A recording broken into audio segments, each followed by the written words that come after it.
तो स्मरण रखिए, आपको इस सागर की भांति बनना होगा।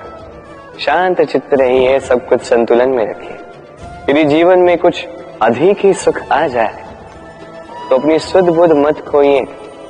यदि जीवन में दुख आ जाए, कष्ट आ जाए, तो अपना निश्चय, अपना लक्ष्य और अपनी शक्ति मत भूलिएगा, क्योंकि यही श्रेष्ठता व्यक्ति का आचरण है।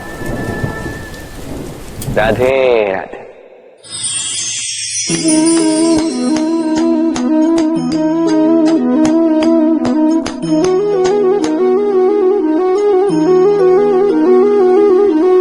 आप सोच रहे होंगे कि मैं कर क्या रहा हूं। मैंने सुना कि चट्टानों में जो है रत्न पाए जाते, वही ढूंढ रहा था। तो देखिए कैसी विचित्र बात है, हर चट्टान में रत्न नहीं पाए जाते, हर गज के मस्तक पर गजमुक्ता नहीं पाया जाता, हर वन में चंदन का वृक्ष नहीं पाया जाता। जीवन में ये जो श्रेष्ठ और महान वस्तुएं, इन्हें पाने के लिए कठिनाइयों का सामना करना ही पड़ता है।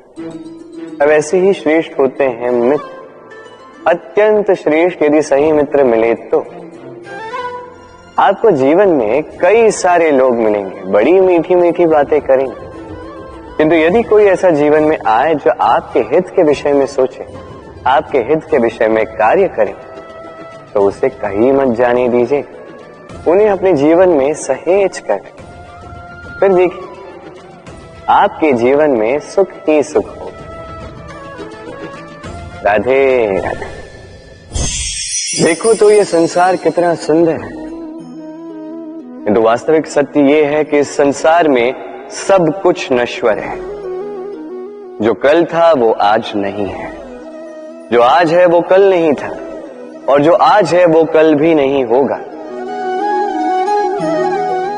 प्रत्येक व्यक्ति अपने अपने समय पर काल को प्राप्त हो जाता है। इस रूप का नाश करता है बुढ़ापा, प्राणों का नाश करती है मृत्यु, आलस्य, ईर्ष्या धर्म का नाश करते हैं, और क्रोध संबंध का नाश करता है। किंतु एक ऐसा भाव है जो अकेला ही सारे गुणों का नाश करने में सक्षम है, और वो है अभिमान।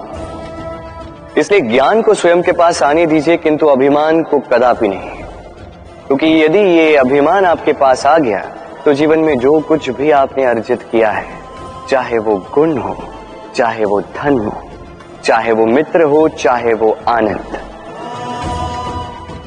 सबका नाश हो जाएगा। राधे राधे। इस पुष्प को देख रहे हैं, कितना सुंदर खिला हुआ है ये पुष्प, और इसका कारण क्या है आप जानते हैं? ये पुष्प नहीं जानता कि कल इसके साथ क्या होने वाला, और ना ही ये पुष्प जानना चाहता है। ये नहीं जानता कि कल ये किसी सुंदरी की केस सज्जा में लगेगा या किसी अर्थी पर शोक का प्रतीक बनेगा। ये जीता है तो केवल आज, केवल वर्तमान, और इसीलिए स्वयं भी महकता है, दूसरों को भी महकाता है। स्मरण रखिएगा, सुखी जीवन का मूल मंत्र यही है, ना जीवन की चिंता, ना मृत्यु का भय, जो है वर्तमान। इसी वर्तमान को जिए, इसी वर्तमान को भोगे, और इसी वर्तमान में अपना आनंद ढूंढे। स्वयं सुखी रहे और सबको सुखी करे। राधे राधे। चलिए आपसे एक प्रश्न पूछता हूं, स्वर्ण और लोहे में अंतर क्या है? अब अधिकतर लोगों का उत्तर यही होगा कि स्वर्ण बहुमूल्य है। स्वर्ण का मूल्य लोहे से कहीं अधिक उचित है, किंतु हमें यह बात नहीं भूलनी चाहिए कि स्वर्ण हमारे श्रृंगार का कार्य करता है, हमें तनिक और सुंदर दिखाता है। दूसरी ओर लोहा उन सैनिकों की ढाल और तलवार बनकर रक्षा करता है जो सैनिक हमारे प्राणों की रक्षा करते हैं। ये सैनिक नहीं तो हमारे प्राण। अब बताइए, स्वर्ण का मूल्य अधिक होने से क्या लोहे का मूल्य कम हुआ? कदापि नहीं। इसी प्रकार इस जीवन में आप चाहे जितने प्रयास कर लें, कुछ न कुछ ऐसा अवश्य होगा जो आपको कभी नहीं मिलेगा, और इसके कारण स्वयं को हीन समझ लेना अनुचित है। हो सकता है आपके पास वो गुण हो जो संसार में और किसी के पास भी नहीं है, तो उस गुण को समझिए, उसे बढ़ाइए और उसे सहेज करें। स्मरण रखिए, संसार में प्रत्येक व्यक्ति विशेष होता है और संसार में सभी को सब कुछ नहीं मिलता।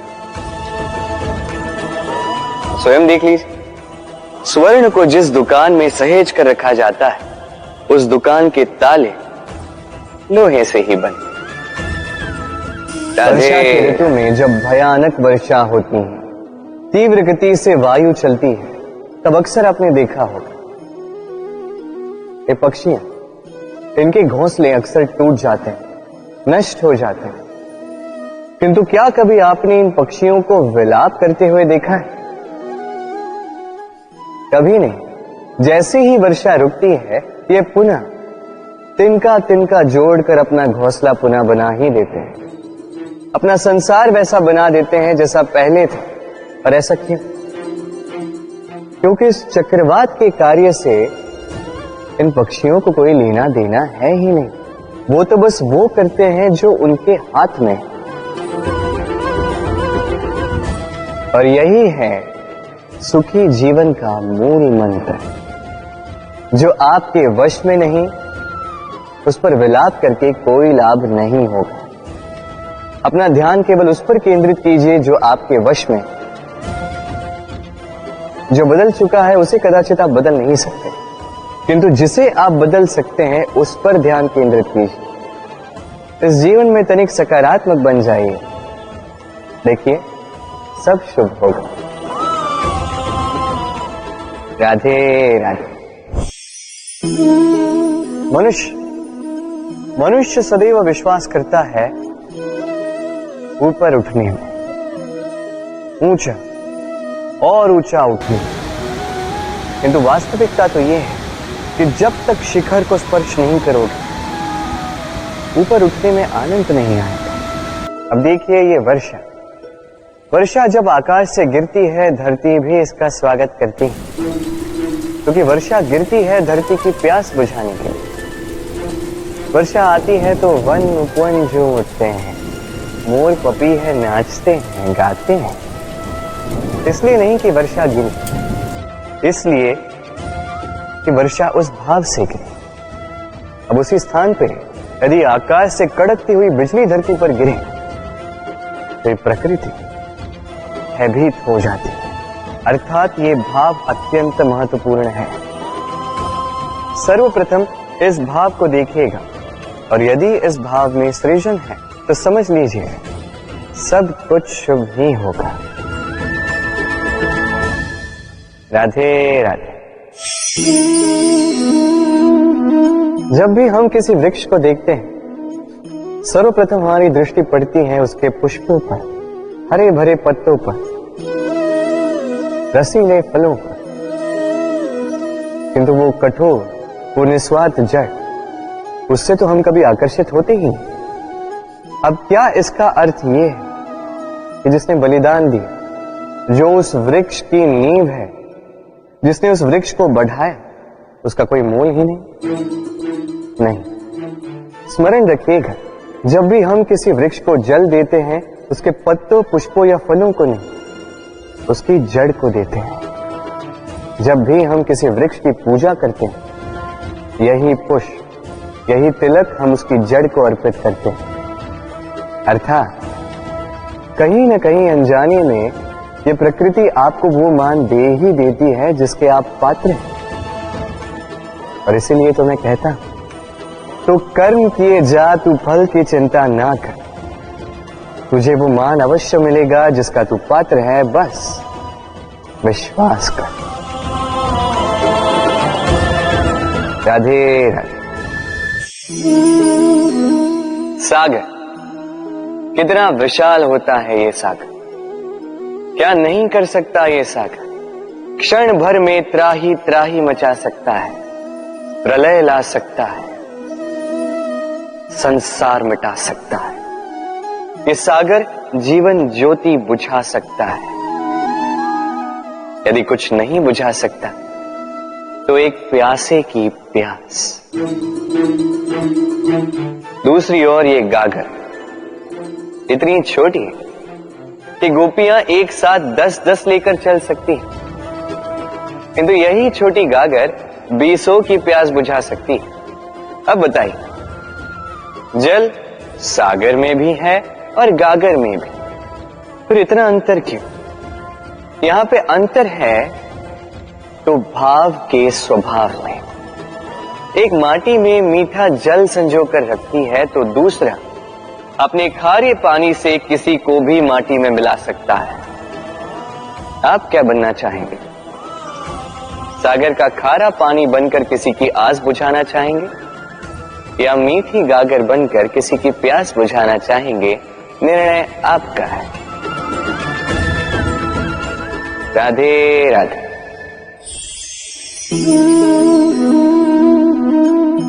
बालपन में एक बात थी जो मुझे कभी समझ नहीं आई। मैं सदैव आश्चर्यचकित रहता था कि ऐसा कैसे हो सकता है। बात कुछ यूं थी, मैं हमारी गौशाला में देखता था अलग अलग रंग रूप की गैया, किसी का रंग काला तो किसी का श्वेत, किसी का भूरा तो किसी का चितकबरा। अब मैं देखता था किसी के सींग बड़े हैं तो किसी के इतने छोटे कि मानो दिखाई ही न दे। कोई गैया आकार में छोटी थी तो कोई तनिक बड़ी, किंतु जब ये सारी गैयाएं दूध देती थी तो मैंने देखा सब कुछ तो समान, रंग समान, स्वाद समान, गुण समान, पौष्टिकता समान। अब मैं ये समझ नहीं पाया, मेरी दृष्टि में तो सारी गैयाएं अलग अलग थी। मैंने सोचा मैंने मैया से पूछता। मैंने मैया से पूछा, मैया ने मुझसे कहा, कान्हा,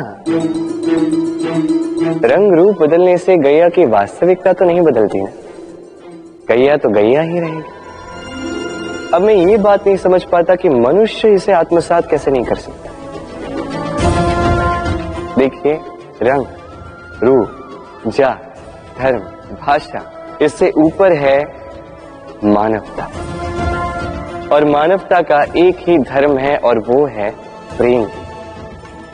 तो यही प्रेम अब सब में बांटते रहे, प्रेम से सबकी सेवा करते रहे। इस मानवता का अमृत चख के देखिए, फिर आप समझ जाएंगे कि हम सब भिन्न भिन्न नहीं, हम सभी एक हैं।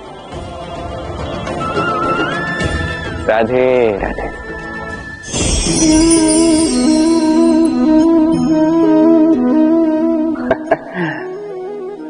मेरे मन में अभी अभी एक विचार आया। क्या आप भी ऐसा सोचते हैं कि ऐसा क्यों होता है? ईश्वर ने हमें 2 आंखें दी, 2 कान दिए, 2 हाथ दिए, किंतु मुख केवल एक ही दिए, जीभ केवल एक ही दी। ऐसा क्यों? क्या कारण हो सकता है इसके पीछे?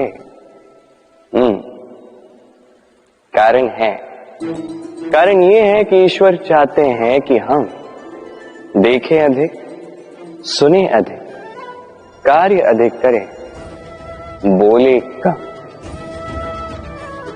अब यदि आप गौर से सोचेंगे तो इसमें भी हमारी जीभ को अत्यंत कोमल बनाया गया है ताकि इन कठोर दांतों के मध्य में ये बड़ी सरलता से रह सके। अब इसके पीछे भी कोई कारण है। हमारे शब्द और हमारी वाणी भी इसी प्रकार कोमल और सरल होनी चाहिए।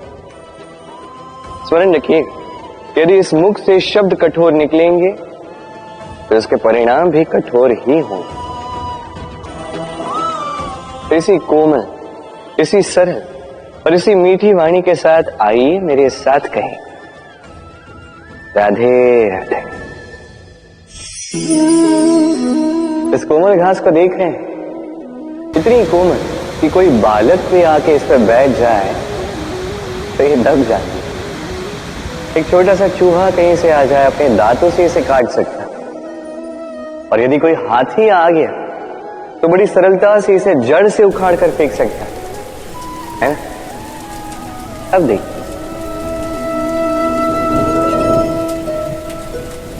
मैंने इसी घास को गूंथ कर एक रस्सी बनाई, और अब वही कोमल घास एक शक्तिशाली बंधन में परिवर्तित हो चुका, ऐसा बंधन जो किसी हाथी को बांधने में काम आ सकता। वही हाथी जो बड़ी सरलता से इस घास को उखाड़ कर फेंक सकता था। समझे आप? इसी रस्सी की भांति यदि एक साथ रहोगे, एक दूसरे की सहायता करोगे, साथ निभाओगे, तो कितनी भी बड़ी समस्या क्यों ना, उसका हल बड़ी सरलता से आप निकाल पाओ। राधे।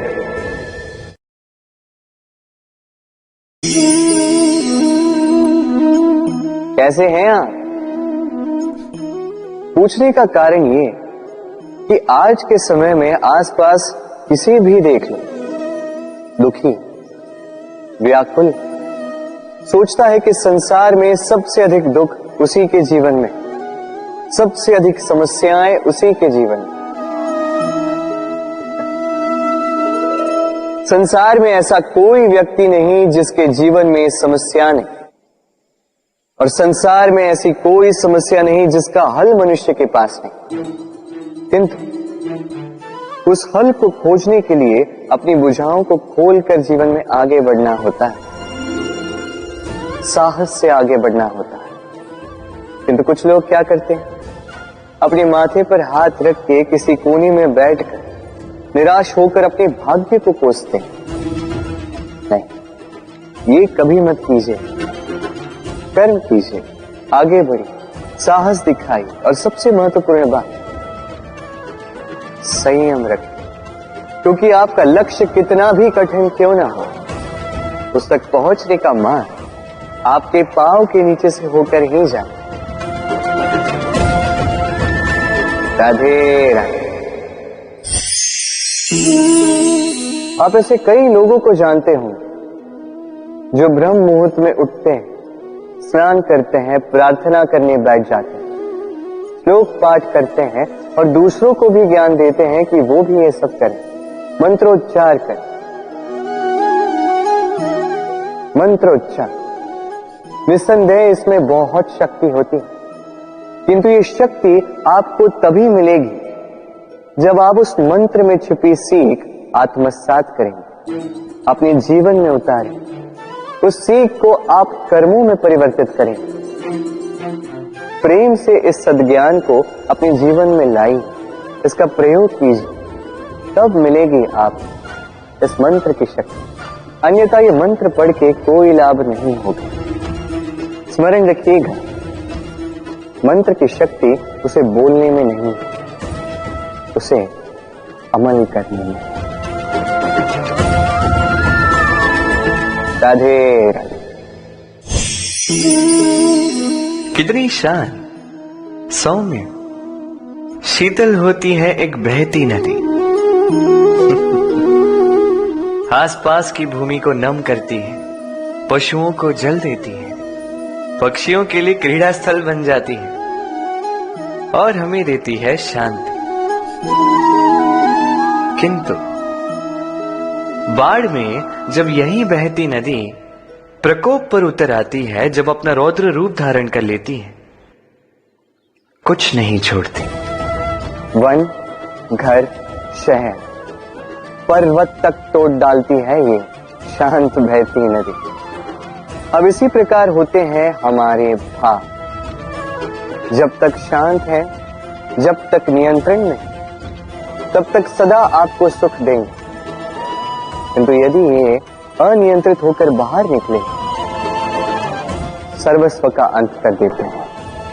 इसलिए भावनाओं के नियंत्रण में नहीं, भावनाओं को नियंत्रण में करना सीखें। आप जीवन में बहुत सफलता पाएंगे। राधे राधे। चलिए आपसे एक प्रश्न करता हूं, सबसे स्वादिष्ट फल कौन सा है? अब कोई कहेगा आम, तो कोई कहेगा सीताफल, कोई कहेगा अमरूद, और क्यों नहीं? अब प्रत्येक व्यक्ति की अपनी अपनी रुचि है, अपना अपना स्वाद है। कोई ये भी कह सकता है कि भाग्य से जो भी फल मिले वही सबसे अच्छा। अब रुचि चाहे जो भी हो, जैसी भी, सबसे मीठा फल वही जो परिश्रम के पश्चात प्राप्त हो। अब देखिए, तिनका तिनका जोड़कर, पाई पाई जमाकर अपनी स्वयं की एक कुटिया बनाना, उसमें रहना, वाह, इसका आनंद ही कुछ और है। और इसके समक्ष बड़े बड़े महलों का सुख फीका पड़ जाता है। ऐसा क्यों होता है? इसका उत्तर बड़ा ही सीधा साधा है।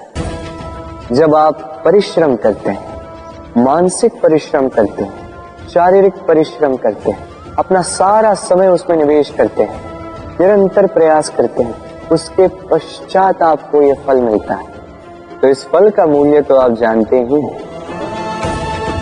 स्मरण रखिएगा, परिश्रम अमूल्य है, इसलिए इससे मिला फल भी अतुल्य है। तो परिश्रम करते जाइए, निरंतर प्रयास करते जाइए, इस फल को प्राप्त करते जाइए, अपने इस जीवन में इस सफलता को प्राप्त करते जाइए। और मेरे साथ प्रेम से कहिए, राधे राधे। लोग कहते हैं संगठन में बहुत शक्ति होती है, और सत्य कहते हैं। अब देखिए, एक उंगली और एक मुट्ठी के बल में कितना अंतर है हम सभी जानते हैं, किंतु एक उंगली आपको उचित मार्ग दिखा सकती है, मुट्ठी मार्ग अवरुद्ध कर सकती है। इसलिए यह जानना अत्यंत महत्वपूर्ण है कि संगठन और भीड़ में क्या अंतर है। इसे पहले पहचान। संगठन वो जहां आपका अपना व्यक्तित्व, अपनी पहचान, केवल शक्ति पाने के लिए भीड़ का भाग बन जाना ठीक नहीं, क्योंकि ये भीड़ भले ही आपको शक्ति दे, किंतु आपसे आपकी पहचान छीन लेती है। इसलिए संगठन में रहिए, किंतु अपने व्यक्तित्व को, अपनी पहचान को, इसे कभी मत खोइएगा। राधे राधे। क्रोध, क्रोध क्या है कौन नहीं जानता। हर आयु, हर वर्ग, हर श्रेणी के व्यक्ति को क्रोध का अनुभव हो चुका है। बल्कि किसी किसी का तो परिचय ही इसी प्रकार दिया जाता है कि व्यक्ति अत्यंत क्रोधी है, इससे तनिक बच के ही रहना। अब क्रोध क्या है हम सभी जानते हैं, किंतु ये क्रोध कर क्या सकता है ये बहुत कम लोग जानते हैं। क्रोध कुछ इस प्रकार है, किसी जलते हुए अंगारे को पकड़ना और किसी और की ओर फेंकना। अब इसके पीछे आपकी मंशा होती है सामने वाले को जलाने की, किंतु उससे पहले तो आपके स्वयं के हाथ जल जाते हैं। तो स्मरण रखिएगा, जब भी आप किसी और पर क्रोध करते हैं, सर्वप्रथम वो आपके विनाश का कारण बनता है। मैं कहता हूं, जब इस संसार में करने के लिए प्रेम है तो क्रोध करना ही क्यों। प्रेम कीजिए, यही प्रेम सब में बांटिए, और इसी प्रेम के साथ कहें राधे राधे। भय, ये भय सदैव मनुष्य के साथ ही रहता है। कुछ खो देने का भय, जो पा लिया उसे खो देने का भय, अब जिसके हम निकट हैं उसके दूर चले जाने का भय, जो हमारा है हमसे छिन जाने का भय। अब मनुष्य सारा जीवन व्यतीत कर देता है इस भय की छाया में। किंतु क्या कभी आपने ये सोचा है कि ये भय हमें क्यों लगता है? ये भय हमें इसलिए लगता है क्योंकि हम उस व्यक्ति, उस भाव, उस वस्तु को स्वयं से समेट कर रखते हैं। हम स्वयं उसे इतनी शक्ति दे देते हैं कि वो जब चाहे तब हमें छोड़कर जा सकता है, हमें कष्ट पहुंचा सकता है। किंतु यदि हम उस भाव, उस व्यक्ति, उस वस्तु से निर्लिप्त रहें, उसके आकर्षण से हम मुक्त हो जाएं, तो ना ही वो हमें छोड़कर जा सकता है, ना ही हमें कष्ट पहुंचा सकता है।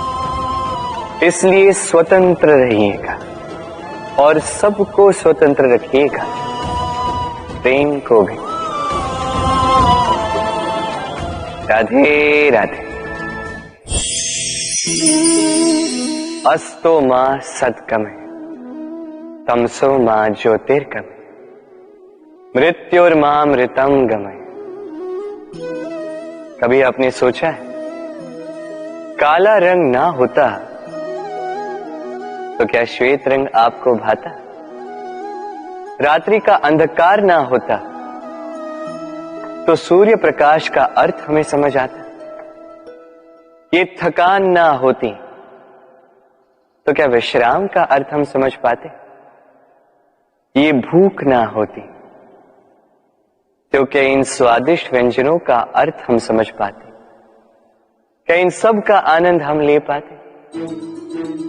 स्मरण रखिएगा, इस संसार में कोई भी भाव या वस्तु बुरी नहीं। यदि आप मानते हैं कि बुरी है तो किसी कारण से ये बुराई आवश्यक है, अन्यथा ईश्वर इसे हमारे संसार में रखते ही। इस बुराई का उद्देश्य है हमें अच्छाई का आभास करवाना, ताकि हम अच्छाई में अपना लक्ष्य साध सकें। इसलिए बुरों से कभी घृणा मत कीजिएगा, ये तो केवल भलाई की आवश्यकता के जनक है। उन्हें भले में परिवर्तित कीजिए, असत्य से सत्य की ओर ले जाए, अंधकार से प्रकाश की ओर ले जाए, मृत्यु से अमरत्व की ओर ले जाइए, किंतु प्रेम के पथ से। राधे राधे। अक्सर हमारे पास एक बहाना होता है, एक खींच होती है कि संसार में हम करें तो क्या करें, जो हम करना चाहते हैं वो पहले ही कोई कर चुका है, हमारे पास तो कुछ करने के लिए ही नहीं है।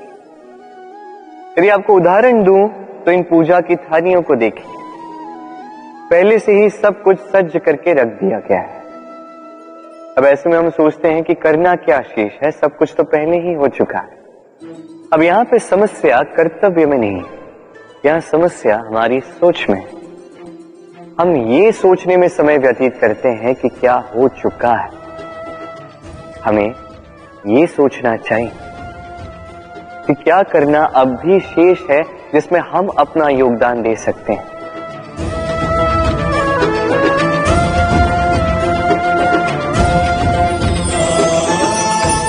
समझे?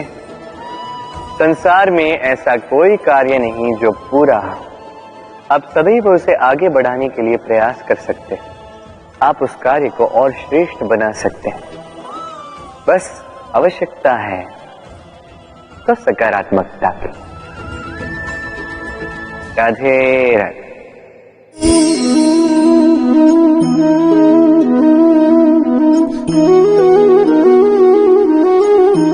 चलिए आज आपसे एक प्रश्न पूछता हूं। मनुष्य अंधकार से भयभीत रहता है, ऐसा क्यों? इसका उत्तर है कि इस अंधकार में मनुष्य कुछ देख नहीं पाता, न आगे देख पाता है न पीछे, आसपास क्या है समझ नहीं पाता, न अपनी राह देख पाता है न अपना लक्ष्य। इसके कारण अपना विश्वास खो देता है और इसी कारण से भयभीत हो जाता है। चलिए अब आपसे एक और प्रश्न करता हूं। क्या इस संसार में इतना अंधकार है कि इस दिए का अस्तित्व ही मिटा दे? नहीं, उल्टा ये दिया अंधकार को चुनौती देता है, स्वयं जलकर संसार को प्रकाश दे